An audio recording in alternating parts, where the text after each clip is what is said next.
Sir, ನನ್ನ ಹೆಸರು ಕಣ್ಣನ್ ಅಂತ BJPಯಿಂದ ವ್ಯಾಪಾರ ಮತ್ತು ವಾಣಿಜ್ಯ ಪ್ರಕೋಷ್ಠ ಉತ್ತರ ಜಿಲ್ಲೆಯಿಂದ ಮಾತಾಡ್ತಾ ಇರೋದು. ಸರ್, ಇವಾಗ ನೀವು ಸ್ಟಾರ್ಟಿಂಗಲ್ಲಿ ಹೇಳಿದ್ರೆ ಸರ್ಕಾರದಲ್ಲಿ ಸವಲತ್ತು ದುಡ್ಡುಗಳು ಸಖತ್ತಾಗಿದೆ, ಟೌನ್ಶಿಪ್ ಮಾಡೋಕ್ಕೆ ನಮಗೆ ದುಡ್ಡಿದೆ, ಮಾಡ್ತೀವಿ ಅಂತ. ಸರ್, ನಿಮ್ಮ ಸರ್ಕಾರಕ್ಕೆ ಏನು ಹೇಳಬೇಕು ಅಂತೀರಾ? ನಿಮ್ಮ ಶಾಸಕರುಗಳಿಗೆ ಅನುದಾನ ಕೊಡೋಕ್ಕೆ ದುಡ್ಡು ಕೊಡಲ್ಲ ಅಂತೇಳಿ ನೀವು ಸ್ವಪಕ್ಷದವರೇ ಕಿತ್ತಾಡ್ತಾವ್ರೆ. ನಮ್ಮ ಕ್ಷೇತ್ರಕ್ಕೆ ಅನುದಾನ ಬರ್ತಾ ಇಲ್ಲ, ನಮ್ಮ ಕ್ಷೇತ್ರಕ್ಕೆ ಅಭಿವೃದ್ಧಿ ಕೊಡ್ತಾ ಇಲ್ಲ ಅಂತ. ಅವರು ಕೊಡೋಕ್ಕೆ ಇರೋ ಬೆಂಗಳೂರಿನೇ ಉದ್ಧಾರ ಮಾಡೋಕ್ಕಾಗ್ತಾಯಿಲ್ಲ. ಇನ್ನು ಟೌನ್ಶಿಪ್ ಯಾರು ಪುರುಷಾರ್ಥಕ್ಕೆ ಹೋಗಿ ಬರ್ತಾ ಇದ್ದೀರಾ? ಅಂಥ ಫಲವತ್ತಾದ ಭೂಮಿಗೆ ಹಾಳು ಮಾಡಿ ಬೆಂಗಳೂರನ್ನೇ ಉದ್ಧಾರ ಮಾಡೋಕ್ಕಾಗ್ತಾ ಇರೋದು. ಟೌನ್ಶಿಪ್ ಮಾಡಿ ಯಾರು ಉದ್ಧಾರಕ್ಕೆ ಮಾಡ್ತಾ ಇದ್ದೀರಾ ಅನ್ನೋದೇ ನನ್ನ ಪ್ರಶ್ನೆ ಸರ್. ಅದು ಗ್ರೇಟರ್ ನಿಕೋಬಾರ ಪ್ರಾಜೆಕ್ಟ್ ಅಂತ ಒಂದು ಮಾಡ್ತಿದ್ದಾರೆ ಸರ್ ಕೇಂದ್ರ ಸರ್ಕಾರದವರು.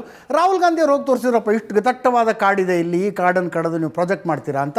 ಅದು ನೋಡ್ರಿ ದೇಶದ ಅಭಿವೃದ್ಧಿಗೆ ಬೇಕು ಅಂತೀರಿ. ಅದು ಅಂಡಮಾನ್ ನಿಕೋಬಾರ್ ಬಗ್ಗೆ ಮಾತಾಡ್ತಾ ಇದ್ದೀವಿ. ಹೌದು, ಕರೆಕ್ಟ್ ಅಲ್ವಾ? ಅಲ್ರಿ, 20 ರಾಜ್ಯದಲ್ಲಿ ಅಧಿಕಾರದಲ್ಲಿ ಇದ್ದೀರಿ. ಮೊನ್ನೆ ಯಾವುದೋ ಒಂದು ನ್ಯೂಸ್ ಚಾನಲ್ನ ಸಮಿಟ್ನಲ್ಲಿ ನರೇಂದ್ರ ಮೋದಿ ಅವರು ಹೇಳಿದ್ರು, ನಾವು ಡ್ಯಾಮ್ ಕಟ್ಟಕ್ಕೆ ಹೋದ್ರು ವಿರೋಧ ಮಾಡ್ತಾರೆ, ನ್ಯೂಕ್ಲಿಯರ್ ಪವರ್ ಪ್ರಾಜೆಕ್ಟ್ ಮಾಡಕ್ಕೆ ಹೋದ್ರು ವಿರೋಧ ಮಾಡ್ತಾರೆ, ಹಿಂಗೆ ವಿರೋಧ ಮಾಡಿದ್ರೆ ದೇಶ ಹೆಂಗೆ ಉದ್ಧಾರ ಆಗೋದು ಅಂತ ಮೋದಿ ಮಾತಾಡ್ತಾರೆ. ಸರ್, ನಾವು ಯಾರು ಟೌನ್ಶಿಪ್ ಮಾಡೋದಕ್ಕೆ ಕೊಟ್ಟರೆ ನೀವು ವಿರೋಧ ಮಾಡಿ. ನಾವು ಯಾರು ವಿರೋಧ ಅಲ್ಲ, ಇರೋದನ್ನ ಫಸ್ಟ್ ಉಳಿಸ್ಕೊಳ್ಳಿ, ಬೆಳೆಸಿ ಅದನ್ನೇ ಮೇಂಟೈನ್ ಮಾಡೋಕ್ಕಾಗದೆ ಇನ್ನೊಂದಕ್ಕೆ ಹೋಗ್ತೀನಿ ಅಂತ ಹೇಳಿದ್ರೆ ಬೆಂಗಳೂರು ಅಭಿವೃದ್ಧಿಗೆ ನೀವು ದುಡ್ಡು ಕೊಡ್ತಾ ಇಲ್ಲ. ಫಸ್ಟ್ ಆಫ್ ಆಲ್ ಬೆಂಗಳೂರಿಗೆ ಅಭಿವೃದ್ಧಿಗೆ ಕೊಡ್ತಾ ಇಲ್ಲ. BBMP ಇತ್ತು, ಅದನ್ನ GBA ಮಾಡಕ್ಕೆ ಹೋದ್ರು, ಆ ಎಲೆಕ್ಷನ್ ಮಾಡೋಕ್ಕೂ ದುಡ್ಡುಗಳಿಲ್ಲ ಅಂತ ಇದ್ದಾರೆ. ರಸ್ತೆಗಳು ಗುಂಡಿಗಳು ಎಷ್ಟು ಬಿದ್ದಿದೆ ಸರ್, ರಸ್ತೆ ಎಷ್ಟು ಆಕ್ಸಿಡೆಂಟ್ ಆಗ್ತಾ ಇದೆ, ಎಷ್ಟು ಬೆಂಗಳೂರು ಅಭಿವೃದ್ಧಿ ಮಾಡೋಕ್ಕೆ ನಿಮಗೆ ಇರೋದನ್ನೇ ಮೇಂಟೈನ್ ಮಾಡೋಕ್ಕಾಗದೇ ಇರೋರು ಇನ್ನು ಬೆಂಗಳೂರು ಟೌನ್ಶಿಪ್ ಮಾಡಿ ಯಾರು ಉದ್ಧಾರ ಆಗಬೇಕು? ಸರ್, ಒಂದು ನಿಮಿಷ, ಅದು ಮೊದಲಾಗಲಿ ಇದು ಮೊದಲಾಗಲಿ ಅನ್ನೋದು ಡಿಬೇಟ್ ಕೇಳೋದಕ್ಕೆ ಭಾಳ ಚೆನ್ನಾಗಿರುತ್ತೆ ಸರ್, ಕೇಳೋದಕ್ಕೆ ಭಾಳ ಚೆನ್ನಾಗಿರುತ್ತೆ. ರಾಜಕೀಯ ಉತ್ತರ ಕೊಡ್ತೀವಿ, ನೀನು ರಾಜಕೀಯ ಮಾತಾಡಿದ್ರೆ ನೀನು ಅಲ್ಲ, ಒಂದು ನಿಮಿಷ, ಅವರೇ ಉತ್ತರ ಕೊಟ್ಟರು, ಅದಕ್ಕೆ ಅವಶ್ಯಕತೆ ಇಲ್ಲ ಅಂತ. ಯಜಮಾನ್ರೆ, ಇಲ್ಲಿ ದೊಡ್ಡದೊಂದು ಬೆಂಗಳೂರಿನಲ್ಲಿ ಇಂಟರ್ನ್ಯಾಷನಲ್ ಏರ್ಪೋರ್ಟ್ ಆಯ್ತಲ್ಲ, ಆ ಏರ್ಪೋರ್ಟ್ ಆದಾಗ ಭಾಳಷ್ಟು ಜನರಿಗೆ ಇನ್ನೂ ಟಾಯ್ಲೆಟ್ಗಳಿರಲಿಲ್ಲ ರೀ, ಮನೇಲಿ ಟಾಯ್ಲೆಟ್ ಇಲ್ಲ. ಟಾಯ್ಲೆಟ್ ಇಲ್ಲದೆ ಏರ್ಪೋರ್ಟ್ ಯಾಕೆ ಕಟ್ಟೋದಕ್ಕೆ ಹೋಗ್ತೀರಿ ಅಂತ ವಾದ ಮಾಡಿದರೆ ಯಾವತ್ತಾರು ಮುಗಿಯೋದು ಅದು ವಾದ? ಎಲ್ಲ ಒಟ್ಟೊಟ್ಟಿಗೆ ನಡಿಬೇಕಲ್ಲ ಸರ್. ಈಗ ರಾಜಕೀಯವಾಗಿ ಮಾತಾಡ್ತಾವ್ರ ಅವರು, ಅದಕ್ಕೆ ರಾಜಕೀಯವಾಗಿ ಉತ್ತರನೇ ಕೊಡೋಣ. ನಮ್ಗೆ ಇರಪ್ಪ ನಿಮಿಷ, ನಮ್ಗಿನ್ನ ಮುಂಚೆ ಯಾವ ಸರ್ಕಾರ ಇತ್ತು ಸರ್? ಅವ್ರದೈತಲ್ಲ ಸರ್. ಎಲ್ಲ ಪೂರ್ತಿ ಕಾಂಕ್ರೀಟ್ ರೋಡ್ಗಳನ್ನ ಮಾಡ್ಬಿಟ್ಟು ಮೋರಿಗಳು ಮಾಡ್ಬಿಟ್ಟಿದ್ರೆ ನಮಗೆ ಗುಂಡಿ ಮುಚ್ಚೋ ಸಮಸ್ಯೆನೇ ಗೊತ್ತಿರಲಿಲ್ಲ. ಗಾರ್ಬೇಜ್ ಸಿಟಿ ಅಂತ ಯಾರ ಕಾಲದಲ್ಲಿ ಆಗಿದ್ದು? ಯಾರ ಕಾಲದಲ್ಲಿ ಆಯ್ತು ಗಾರ್ಬೇಜ್ ಸಿಟಿ ಅಂತ? ಹೊರಗಡೆ ಅವರೆಲ್ಲ ಕಮೆಂಟ್ ಮಾಡಿದ್ರು, ಯಾರ ಕಾಲದಲ್ಲಿ ಆಯ್ತು? ಅದು ರಾಜಕೀಯವಾಗಿ ಮಾತಾಡಿ, ಈ ಯೋಜನೆ ಬಗ್ಗೆ ಮಾತಾಡಿ, ಉತ್ತರ ಕೊಡೋಣ. ಎಲ್ಲರ ಕಾಲದಲ್ಲೂ ನೀವು ಅವ್ರು ಹೇಳಿದ್ರು ಒಂದು ಮಾತು, ಈ ರಾಜ್ಯ ಆಳದಂತ ಎಲ್ಲರೂ ಅಂತ ಹೇಳಿದಾರೆ ಅವ್ರು ಒಂದು ಮಾತು. ಎಲ್ಲರೂ ತಲೆ ಆಮೇಲೆ ನಾವು ಅದಕ್ಕೆ ಸ್ಪೇರ್ ಮಾಡಲ್ಲ. ಅವ್ರು ಹೇಳಿದ್ರು ನಾವು ಸ್ಪೇರ್ ಮಾಡ್ತಾ ಇಲ್ಲ. ಒಂದು ನಿಮಿಷ, ಇವರೇ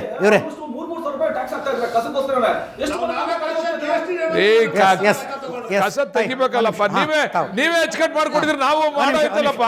ನಿಮ್ ಕಾಲದಲ್ಲೂ ಇತ್ತಲ್ಲ ಸಮಸ್ಯೆ, ನಮ್ ಕಾಲದಲ್ಲಿ ಇರಲ್ಲ ಸ್ವಾಮಿ, ನಿಮ್ ಕಾಲದಲ್ಲಿ ಸಮಸ್ಯೆ ಅಂತ ಹೇಳಿದ್ರೆ ನಾನು ಉತ್ತರ ಕೊಡ್ತಿದ್ದೆ. ಎಲ್ಲರ ಕಾಲದಲ್ಲೂ ಸಮಸ್ಯೆ ಐತೆ ಸರ್. ಬಾಲಕೃಷ್ಣ ಸಾಹೇಬ್ರೆ, ನಿಮ್ಗೊಂದು ಪ್ರಶ್ನೆ ಕೇಳ್ತೀನಿ. ದೇವನಹಳ್ಳಿಲಿ ಕೈ ಬಿಟ್ಬಿಟ್ರಿ, ಅವರು ಸುಮಾರು 3 ವರ್ಷ 4 ವರ್ಷ ನನಗೆ ಅದ್ರ ಬಗ್ಗೆ ಮಾಹಿತಿ ಇಲ್ಲ ಸರ್. ಅಜಿತ್ ಸಾಹೇಬ್ರ ಮಾಹಿತಿ ಕೊಡ್ಬೇಕು ನನಗೆ. ಆಮೇಲೆ ಈಗ ನಮ್ಮ ಯಜಮಾನ್ರಿಗೆ 60 ವರ್ಷ, ನಂದು 2000ದಿಂದ 3000 ಅಡಿಕೆ ಸಸಿ ಐತೆ, 350 ತೆಂಗಿನ ಮರ ಐತೆ, 250 8 ಎಕರೆ ಜಮೀನು ಐತೆ, 250ಇಂದ 260 ಮಾವಿನ ಸಸಿ ಐತೆ. ನನ್ನ ಗಂಡನಿಗೆ ವ್ಯವಸಾಯ ಬಿಟ್ಟರೆ ಇನ್ನೇನು ಬರಲ್ಲ, ನನ್ನ ಗಂಡನ್ ಬರಲ್ಲ. ಎಷ್ಟಿದೆ ಅಮ್ಮ ಜಮೀನು ನಿಮ್ದು? ನಂದು 8 ಎಕರೆ ಸಿಲ್ಡ್ರೆ ಜಮೀನು ಐತೆ. ಏನು ಬರಲ್ಲ ಸರ್, ನನ್ನ ಗಂಡನ್ ಬರಲ್ಲ, ಯಾವುದೇ ರೀತಿ ಬರಲ್ಲ. ನನ್ನ ಗಂಡನ್ನ ಈ ದುಡ್ಡು ಇಸ್ಕೊಂಡಾಗ ನಾನೇನು ಮಾಡಲಿ? ನನಗೆ ಜಮೀನೇ ಬೇಕು. ನನ್ನ ಗಂಡ ಬೆಳಗ್ಗೆ ಎದ್ದೋಗಿ ನಾನು ಅಡುಗೆ ಮಾಡಿ ಕುದ್ಮೇಲೆ ಬೆಳಗ್ಗೆ ಎದ್ದೋಗಿ ಹೊಲದಲ್ಲಿ ಒಂದು ಕಳೆ ಇಲ್ಲ ಸರ್ ನಮ್ಮ ಜಮೀನಲ್ಲಿ. ನಾವು ಆ ಥರ ವ್ಯವಸಾಯ ಮಾಡ್ಕೊಂಡು ಬರ್ತಾ ಇದ್ದೀವಿ. ನಮ್ಮ ಮಾವನು ಈಗೂ 85 ವರ್ಷ, ನಮ್ಮ ಮಾವನು ಮಾಡ್ತಾರೆ, ನಮ್ಮ ಅತ್ತೆನೂ ಮಾಡ್ತಾರೆ, ನಾವು ಮಾಡ್ತಾ ಇದ್ದೀವಿ. ನಾನು ಹೈನುಗಾರಿಕೆ ಹಾಲು ಕರಿತೀನಿ. ಬೆಳಿಗ್ಗೆ 4 ಗಂಟೆಗೆ ಎದ್ರೆ ರಾತ್ರಿ 9:30ವರೆಗೂ ನಾನು ಪ್ರತಿಯೊಂದು ಕೆಲಸ ನಾನು ಮಾಡ್ಕೊ ಬರ್ತಾ ಇದ್ದೀನಿ. ಈಗ ಸ್ಟ್ರೈಕ್ ಕೂತ್ಕೊಂಡು ನಮ್ಮ ಜಮೀನು ಒಂದು ಕುಂಟೆ ಅಲ್ಲ ಸರ್, ನಮ್ಮ ಸಮಾಧಿ ಮೇಲೆ ನೀವು ಡೆವಲಪ್ ಮಾಡುವಾಗಿದ್ರೆ ಮಾಡ್ಬಿಡಿ. ಇಲ್ಲ ನಮ್ಮ ದಯಾಮರಣ ರಾಷ್ಟ್ರಪತಿ ಕಡೆಯಿಂದನೇ ನಮ್ಮ ಅಲ್ಲಿ ರೈತರು ಕೂತಿದೀವಲ್ಲ, ಅವ್ರ ದಯಾಮರಣ ಕೊಟ್ಟುಬಿಡಿ. ಆಮೇಲೆ ನೀವು ಟೌನ್ಶಿಪ್ ಮಾಡ್ಕೊಬಿಡಿ ಸರ್. ಕೈ ಮುಗ್ಕೊಳ್ತೀನಿ ಸರ್. ಹೆಸರು ನರೇಶ್ ಜಾಧವ್ ಅಂತ, ಐ ಫ್ರಮ್ ಗುಜರಾತ್. ನಾನು ಬೆಂಗಳೂರಲ್ಲಿ 30 ವರ್ಷದಿಂದ ಇದ್ದೀನಿ. ನಾನು ಗುಜರಾತ್ ವಿಚಾರ ಕೇಂದ್ರ ಸರ್ಕಾರದ ಬಗ್ಗೆ ನಾನು ಮಾತಾಡ್ತೀನಿ ಅಂದ್ರೆ, ಇವತ್ತು ಗುಜರಾತಲ್ಲಿ ರೈತರಿಗೆ ಲಾಠಿ ಚಾರ್ಜ್ ಮಾಡಿಕೊಂಡು, ಹೆಣ್ಮಕ್ಳು ಮೇಲೆ ಲಾಠಿ ಚಾರ್ಜ್ ಮಾಡ್ಕೊಂಡು ತಾವೆಲ್ಲ ನೋಡ್ತಾ ಇರ್ಬೇಕು ಸೋಷಿಯಲ್ ಮೀಡಿಯಾದಲ್ಲಿ.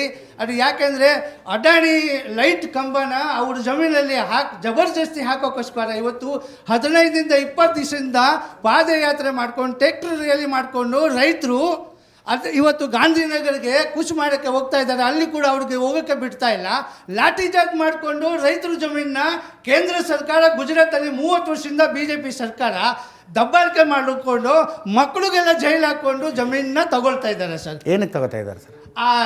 ಇದು ಅದಾನಿ ಅವ್ರದ್ದು ಲೈಟ್ ಕಂಬ ಹಾಕೊಳ್ಳೋಕೆ, ಕಂಬ ಅಂದರೆ ಅದೇ ಪವರ್ ಪ್ಲಾಂಟ್ಗೋಸ್ಕರ ಅದಾನಿ ಪವರ್ ಪ್ಲಾಂಟ್ಗೆ ಆ ಜಮೀನ ಜಬರ್ದಸ್ತಿ ಲಾಠಿ ಚಾರ್ಜ್ ಮಾಡ್ಕೊಂಡು ತಗೊಳ್ತಾ ಇದ್ದಾರೆ. ನಿಮಿಷ ನೀವು ಆಮ್ ಆದ್ಮಿ ಪಾರ್ಟಿಯವ್ರು ಗೊತ್ತಾಯ್ತು ನನಗೆ. ಪ್ರಾಜೆಕ್ಟ್ ಬಗ್ಗೆ ಮಾತಾಡೋಣ. ಕಂಬ ಅಂದರೆ ಇಷ್ಟಿಷ್ಟು ದೂರದಲ್ಲಿ ಒಂದೊಂದು ಕಂಬ ಅಂತ ಹಾಕ್ತಾ ಹೋಗ್ತಾರಲ್ಲ, ಅದಕ್ಕೆ ಹೌದು ಸರ್. ಅಲ್ವಾ? ಹೌದು. ನಮ್ಮೂರಲ್ಲಿ ನನ್ನ ಜಮೀನಿಗೆ ಬಂದಿದೆ ಸರ್, ಅದಾನಿನೂ ಇಲ್ಲ ಅಂಬಾನಿನೂ ಇಲ್ಲ ಅಲ್ಲಿ. ನಮ್ಮ ಜಮೀನಲ್ಲಿ 1 ಎಕರೆ ಹಾಕ್ಬಿಟ್ಟಿದ್ದಾರೆ. ಏನಾದ್ರೂ ಆಗಲಿ ಅಲ್ಲ, ಒಂದು ನಿಮಿಷ ಕಂಪನ್ಸೇಷನ್ ಕೊಡಬೇಕು ಸರ್, ಕೇಳಿಸ್ಕೊಳ್ಳಿ ಸರ್. ಸರ್ ಇದೊಂದು ಪ್ರಾಬ್ಲಮ್. ಒಂದ್ ನಿಮಿಷ ಇರಪ್ಪ ಇಲ್ಲಿ ಸರ್. ಅವ್ರ ಪಾಯಿಂಟ್ಗೆ ಒಂದ್ ನಿಮಿಷ ಇರ್ರಿ ಅಜಿತ್ ಅವ್ರೆ. ಒಂದ್ ನಿಮಿಷ ಇರ್ರಿ, ಕೇಳಿಸ್ಕೊಳ್ರಿ. ರೈತರು ಪರವಾಗಿ ನಾನು ಯಜಮಾನ್ರೆ ಪ್ರಾಬ್ಲಮ್ ಅರ್ಥ ಆಗಿದೆ ಸರ್. ಇದೊಂದು ಸ್ಕೀಮ್ನಲ್ಲಿ ಲೈನ್ ಹೇಳ್ಕೊಂಡು ಹೋಗ್ತಾರಲ್ಲ, ಎಲ್ಲೂ ರೈತರಿಗೆ ದುಡ್ಡು ಕೊಡ್ತಾ ಇಲ್ಲ. ಮೊನ್ನೆ ನಮ್ಮ ಬಿಡದಿನಲ್ಲೇನೆ ಗಾಣ್ಕಲ್ ಮೇಲೆ ಇನ್ನೊಂದು ಲೈನ್ ತಗೊಂಬರ್ತಾ ಇದ್ರು. ನಮ್ಮ ಜಮೀನಲ್ಲಿ ಆಗಿದೆ ಸರ್. ಹೇಳ್ಬಿಡ್ತೀನಿ ಜಮೀನು ಸರ್, ಅದಕ್ಕೆ ಹೇಳಿದ್ದೀನಿ ನಾನು. ನನ್ನ ಹತ್ರ ರೈತರುಗಳು ಬಂದರು, ನಾನು ಸ್ಟಾಪ್ ಮಾಡಿಸ್ದೆ. DC ಅವ್ರು ನನಗೆ ಫೋನ್ ಮಾಡೋರು, ನಾನು ಹೇಳಿದೆ ಅವರು ಕಾಂಟ್ರಾಕ್ಟ್ ಇದನ್ನು ತೊಗೊಂಡಿರೋದು, ಟೆಂಡರ್ ತೊಗೊಂಡು ಮಾಡ್ತಾ ಇರೋದು, ದಯಮಾಡಿ ಅವ್ರಿಗೆ ದುಡ್ಡು ಕೊಟ್ಟು ಹೇಳ್ಕೊಂಡು ಹೋಗಿ ಅಂತ ಹೇಳಿದೆ. ಎಲ್ಲೂ ಕೊಡ್ತಾ ಇಲ್ಲ. ಈ ಸ್ಕೀಮ್ನ ಇಂಟ್ರೊಡ್ಯೂಸ್ ಮಾಡಬೇಕು ಕೇಂದ್ರ ಸರ್ಕಾರ.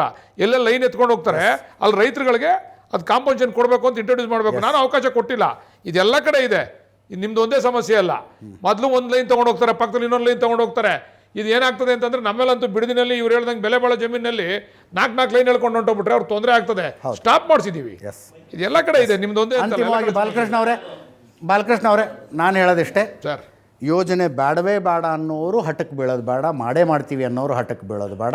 ಸಾಧ್ಯ ಆದಷ್ಟು ಹೆಚ್ಚು ರೈತರನ್ನು ವಿಶ್ವಾಸಕ್ಕೆ ತಗೊಂಡು ಏನು ನಿರ್ಧಾರ ತಗೋಬೇಕೋ ತಗೊಳ್ಳಿ ಸರ್. ಈಗ ನಾನು ರೈತರ ವಿರೋಧ ಬಗ್ಗೆ ಮಾತಾಡಲ್ಲ. ಎಷ್ಟು ಜನ ಪರ, ಎಷ್ಟು ಜನ ವಿರೋಧ ಇದ್ದಾರೆ ಅಂತ. ಯಾರು ವಿರೋಧ ಮಾಡ್ತಾ ಇದಾರಲ್ಲ ಸರ್, ಅವ್ರನ್ನ ಮತ್ತೊಮ್ಮೆ ಕಾನ್ಫಿಡೆನ್ಸ್ ತಗೊಳ್ಳೋಂಥ ಪ್ರಯತ್ನ ಸರ್ಕಾರ ಖಂಡಿತ ಮಾಡ್ತದೆ ಸರ್. ನಾವೇ ನಮ್ಮ ಮುಖ್ಯಮಂತ್ರಿಗಳಿಗೆ ಹೇಳಿ ಯಾರ್ಯಾರು ವಿರೋಧ ಮಾಡ್ತಾವ್ರೆ ಅವ್ರನ್ನ ಕರೆದು ಮಾತಾಡಿ ಅದಕ್ಕೇನಾದರೂ ಒಂದು ಸೂಕ್ತವಾದಂಥ ಇದನ್ನು ಹುಡುಕ್ಬೇಕು ಅಂತೇಳಿ, ಪರಿಹಾರ ಹುಡುಕ್ಬೇಕು ಅಂತೇಳಿ ಮುಖ್ಯಮಂತ್ರಿಗಳ ಹತ್ರ ನಾನೇ ಅದನ್ನು ಬೇಡಿಕೆಯನ್ನು ಇಟ್ಟು ಇವ್ರನ್ನೆಲ್ಲ ಕರೆದು ಮಾತಾಡ್ತಕ್ಕಂಥ ಪ್ರಯತ್ನ ಮಾಡ್ತೀವಿ ಸರ್. ಅದರ ಜೊತೆಗೆ ಟೌನ್ಶಿಪ್ ಪರವಾಗಿದ್ದೀವಿ ಅಂತ ಹೇಳೋರು ಹಿಂದೆನೂ ಒಂದು 100 ಜನ ಬಂದು ನಿಲ್ತಾರೆ. ಟೌನ್ಶಿಪ್ ವಿರುದ್ಧ ಇದೆ ಅಂತ ಹೇಳೋರು ಹಿಂದೆನೂ ಒಂದು 100 ಜನ ಬಂದು ನಿಲ್ತಾರೆ. ಹಂಗೆ ಬಂದು ನಿಂತ ಜನರಿಗೆ ಏನೇನು ದುರುದ್ದೇಶಗಳಿರ್ತವೋ, ಏನೇನು ಸ್ವಾರ್ಥಗಳಿರ್ತವೋ, ಪರವಾಗಿರೋರು ವಿರುದ್ಧವಾಗಿರೋರು ಇಬ್ಬರು ಅವ್ರನ್ನ ಅರ್ಥ ಮಾಡ್ಕೊಳ್ಳಿ. ಅಂತಿಮವಾಗಿ ಇದು ನಿಮ್ಮ ಜಮೀನು, ನಿರ್ಧಾರ ತೆಗೆದುಕೊಳ್ಳಬೇಕಾಗಿರೋರು ನೀವು. ಮಾತುಕತೆ ಆಗದಿದ್ದರೆ ಕೇವಲ ರೈತರ ಹಿತಾಸಕ್ತಿ ಅಂತ ಮಾತ್ರ ಮಾತುಕತೆ ಆಗಲಿ. ಅದು ಬಿಟ್ಟು ಯಾರ್ಯಾರ್ದೋ ರಾಜಕೀಯಕ್ಕೆ ರೈತರು ಬಲಿಯಾಗಬೇಡಿ. Thank you so much sir, ಇಷ್ಟೊತ್ತಿಗೆ ಚರ್ಚೆಯಲ್ಲಿ ಭಾಗಿಯಾಗಿದ್ದಕ್ಕೆ ತಮಗೂ ಕೂಡ ಧನ್ಯವಾದ. ಇದರೊಂದಿಗೆ ಈ ವಾರದ ನ್ಯೂಸ್ ಅವರ್ ಸ್ಪೆಷಲ್ ಮುಗಿಸ್ತಾ ಇದ್ದೀನಿ. ಮುಂದಿನ ವಾರ ಮತ್ತೊಬ್ಬ ಅತಿಥಿಯೊಂದಿಗೆ ಮತ್ತೆ ಬರ್ತೀನಿ. ನೇರ ದಿಟ್ಟ ನಿರಂತರ ಸುದ್ದಿಗಾಗಿ ನೋಡ್ತಾ ಇರಿ ಏಷ್ಯಾನೆಟ್ ಸುವರ್ಣ ನ್ಯೂಸ್.